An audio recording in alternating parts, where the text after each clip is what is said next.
Watches TV. We're at Time to Watches here with Olivier from TAOS. Olivier, hello. Thank you for welcoming us. Hi, hello. Thank you for having me here.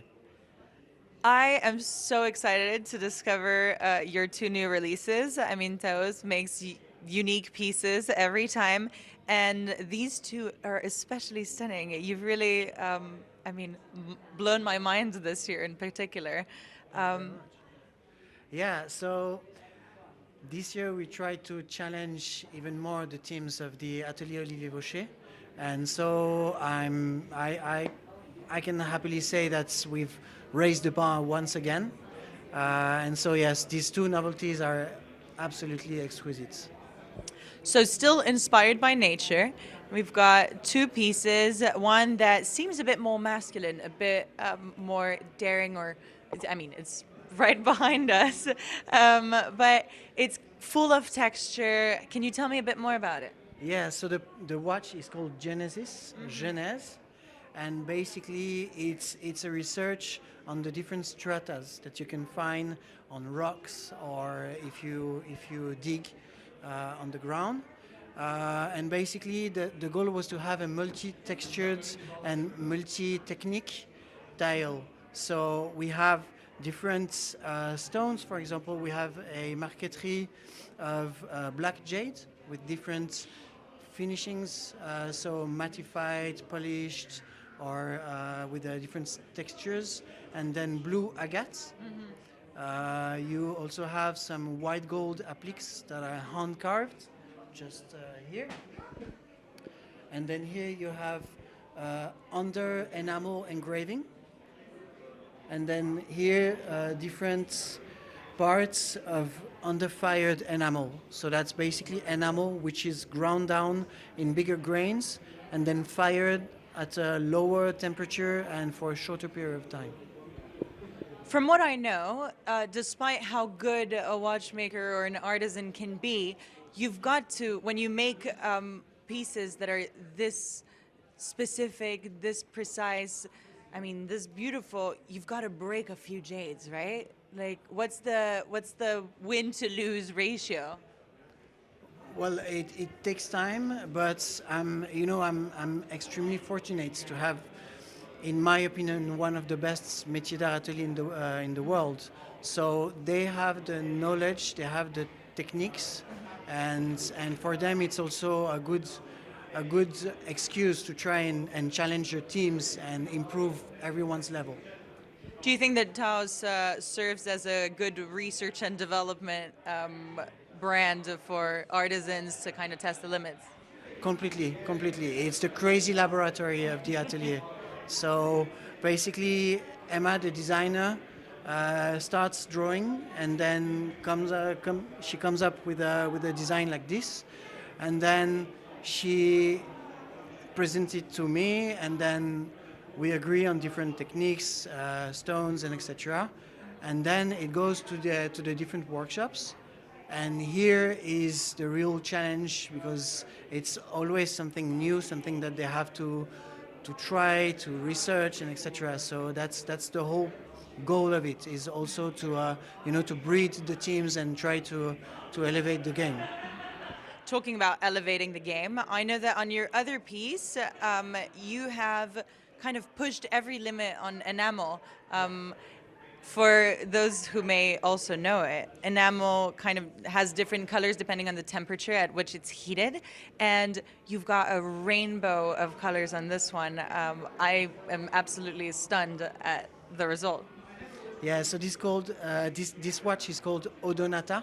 So Odonata is the scientific name of the dragonfly family, and basically it was inspired by enchanting Garden of Eden. So you have inspirations of flowers and also dragonflies, and so it's a mix of techniques once again. But what makes really specific this watch is the wings, which are in plique à jour enamel. So plique à jour is like stained glass, Yeah. and basically the wings are suspended on top of the base dial, and then that's how the lights can change, and that's how everything moves. When you move the watch, it becomes alive. That's what gives all this depth. You've got so many different layers. Exactly. How many layers do you have?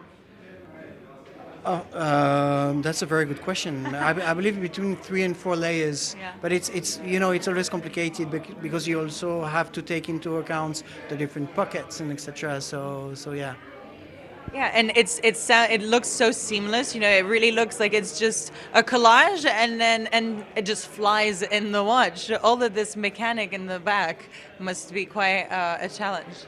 Yes, so this actually is our most ambitious piece.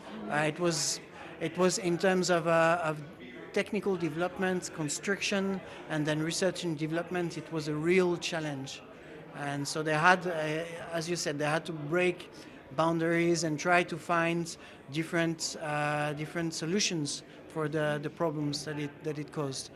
And the thing is, with all of our watches, because it's one of one, even though we have a drawing, we have the techniques and etc., it evolves throughout the whole production of the dial. So here it was completely the case. We had a different idea for the three different top of the wings. That were supposed to be in stone, but it didn't work quite well. So then we changed and etc. So it's a lot of back and forth between the different workshops, Emma and myself, Olivier and Dominique Baucher, and etc. So it's very much also collaborative effort. And is there ever a drawing that you start, because from what you said, your designer starts by drawing it and then kind of comes to you and says, well, make it real. So is there ever a drawing that you saw and said, we're not ready yet, or the technology's not there yet? Well, the thing is, if she proposes, if she proposes it to me, then that means that probably they can do it. I have full trust in the atelier. They have much better knowledge in terms of métiers d'art than me. So yeah, I can challenge her and I can challenge the teams in terms of design and say, okay, the design is nice, but maybe we can change a bit and etc. the drawing.